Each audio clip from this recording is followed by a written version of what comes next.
Chapter 32. The Burden of Iniquity. Numbers 18, 1-7. And the Lord said unto Aaron, Thou and thy sons, and thy father's house with thee, shall bear the iniquity of the sanctuary, and thou and thy sons with thee shall bear the iniquity of your priesthood. And thy brethren also of the tribe of Levi, the tribe of thy father, bring thou with thee, that they may be joined unto thee, and minister unto thee. But thou and thy sons with thee shall minister before the tabernacle of witness. And they shall keep thy charge, and the charge of all the tabernacle. Only they shall not come nigh the vessels of the sanctuary and the altar, that neither they nor ye also die. And they shall be joined unto thee, and keep the charge of the tabernacle of the congregation, for all the service of the tabernacle, and a stranger shall not come nigh unto you. And ye shall keep the charge of the sanctuary, and the charge of the altar, that there be no wrath any more upon the children of Israel. And I, behold, I have taken your brethren the Levites from among the children of Israel. To you they are given as a gift for the Lord, to do the service of the tabernacle of the congregation. Therefore thou and thy sons with thee shall keep your priest's office for everything of the altar and within the veil, and ye shall serve. I have given your priest's office unto you as a service of gift, and the stranger that cometh nigh shall be put to death. Numbers 18, 1-7. The subject of these verses is the burden of iniquity, or in more contemporary English, the burden of guilt.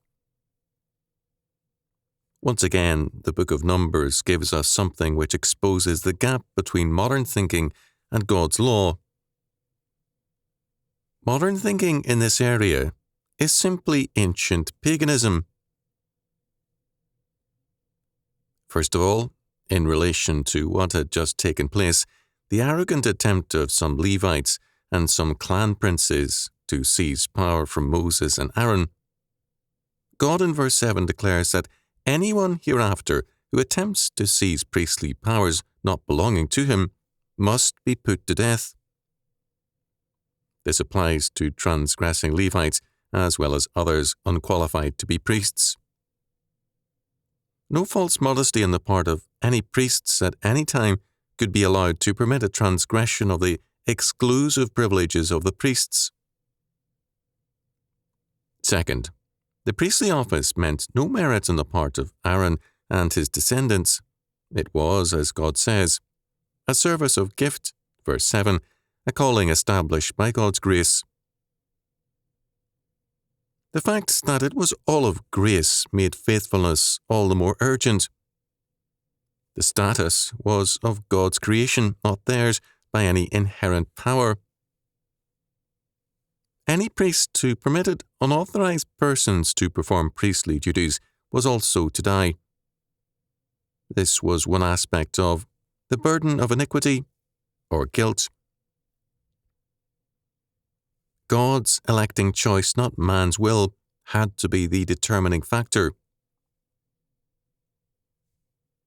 We are told in Hebrews 5, 4-10 that even God the Son in his incarnation could not of himself assume the part of our great high priest, except by the calling of the triune God. And no man taketh this honour unto himself, but he that is called of God, as was Aaron. Hebrews 5, 4. Third, the Levites are given by God to Aaron and his descendants as a gift from God for his service. Verse 6.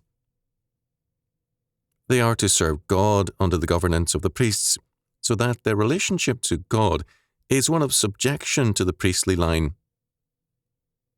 This did not make the Levites inferior. A good case can be made for their greater importance in Old Testament history, but with respect to the sanctuary, their part was limited and subordinate. Fourth, there is an interesting aspect to verse 1 in the reference to the fact that the priests shall bear the iniquity of the sanctuary. T. E. Espin said of this Hebrew word for bear, the word bear has in the Old Testament this double sense of enduring and removing, but in the person of Christ, who atoned by his own endurance, the two are in effect one. Fifth, in Numbers 17 immediately before this, Aaron's rod had budded miraculously, but no other staff did. There may be a veiled reference to this in Ezekiel 7:10. We are there told, "The rod hath blossomed, pride hath budded." This would mean that Aaron's line felt proud of the miracle that had taken place, instead of being humbled that God's miraculous power and grace had chosen him. Sixth, this points us to the key fact of this text, the burden of iniquity or guilt. With every gift of God, there comes a corresponding duty or responsibility. We cannot ascribe our abilities and privileges to our heredity, nor to anything or anyone other than the Lord. We are responsible for the way we use our responsibilities, privileges, and functions. Now, basic to paganism was and is the premise that the greater power and authority, the greater the exemption and freedom from the moral laws binding other men. I was a university student when I encountered a talented art student who insisted that his abilities exempted him from family ties, moral laws, and all requirements of civility. He lived by that premise and was dead before he reached 30. This opinion, however, is commonplace in many circles. When Otto Scott first published his study, James I, he was criticized by an historian for mentioning James's homosexuality on the ground that this was a royal privilege. Some men feel that their status as males exempts them from various civilities and duties. In one area of life after another, we are now returning to the pagan premise that supposed greatness provides an exemption from law and morality. The pagan Greek and Roman gods and goddesses routinely broke moral laws, they interfered with causality, and they substituted personal wrath for law. This pagan premise is all around us. A flagrant example of this in recent years was President Lyndon B. Johnson. The more power he gained, the more flagrantly he indulged himself. The Roman emperors went sometimes to great extremes to show their contempt for law. In this text, God, having given to the priests a high office, not because of their merit, but because of his grace, tells him that theirs is a high burden of guilt if they are not totally faithful to him. In other words, every gift from God and all his blessings have as their concomitant a burden of responsibility. Failure to meet that responsibility means a corresponding burden of guilt and judgment.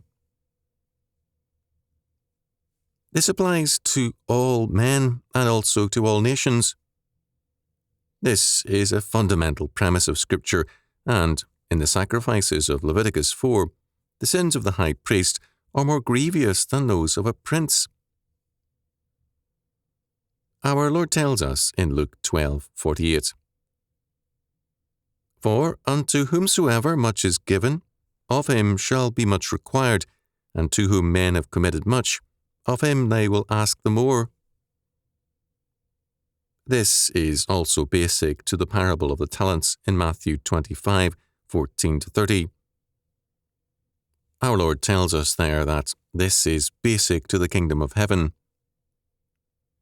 We see it in history in God's judgments. In 1 Peter 4:17 we are told, "For the time is come that judgment must begin at the house of God. And if it first begin at us, what shall the end be of them that obey not the gospel of God?" We referred earlier to Ezekiel 7:10. The rod hath blossomed, pride hath budded. The context is very important. According to the whole chapter, a radical judgment was on its way. According simply to a part of this prophecy, Ezekiel 7:5-11. Thus saith the Lord God, an evil, and only evil, behold, is come. An end is come, the end is come. It watcheth for thee, behold, it is come. The morning is come unto thee, O thou that dwellest in the land. The time is come, the day of trouble is near, and not the sounding again of the mountains. Now will I shortly pour out my fury upon thee, and accomplish mine anger upon thee. And I will judge thee according to thy ways, and I will recompense thee for all thine abominations. And mine eyes shall not spare, neither will I have pity. I will recompense thee according to thy ways, and thine abominations that are in the midst of thee. And ye shall know that I am the Lord that smiteth. Behold the day, behold it is come. The morning is gone forth, the rod hath blossomed, pride hath budded. Violence is risen up into a rod of wickedness. None of them shall remain, nor of their multitude, nor of any of theirs, neither shall there be a wailing for them. In the face of God's manifold blessings and mercies, their pride had budded and blossomed. They had not seen God's hand in their successes and prosperity. Now, therefore, they would see it in a radical judgment. Ezekiel and Jeremiah both faced hostility in proclaiming God's coming judgments. They were fully aware of the burden of iniquity or guilt that the people and nation shared. Jeremiah twice tells us of what constituted popular preaching in his day. They have healed also the hurt of the daughter of my people slightly, saying, Peace, peace, when there is no peace. Jeremiah 6:14, also 8:11. James Moffat renders it that these popular preachers were treating the wounds of my people slightly and lightly, saying, all's well, when all is not well. They were applying cosmetics to a cancer. We see again the relevancy of numbers. On their way to the promised land, the people rejected God and chose death. Men and nations are again making the same choice.